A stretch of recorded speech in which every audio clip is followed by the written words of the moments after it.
Huwag ka sanang magalit. Magpapaliwanag ako. Ang nangyari kasi Huwag ka ay... nang magpaliwanag. Kabisado ko naman kung anong klaseng tao ka. Anong... ibig mong sabihin? Kayong mga narcissist, mahal nyo lang ang mga sarili nyo. Pang-background lang kami mga tao sa inyo.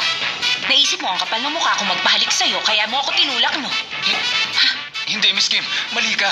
Hindi yun ang dahilan. Alam mo, para sabihin ko sa'yo, kung may magtatanong sa akin kung sino ang naging first memorable kiss ko, magtatalo pa ang isip ko kung ikaw yun o yung kaklase ko nung kinder na si Andrew, nung pabiro niya akong ninakawan ng halik.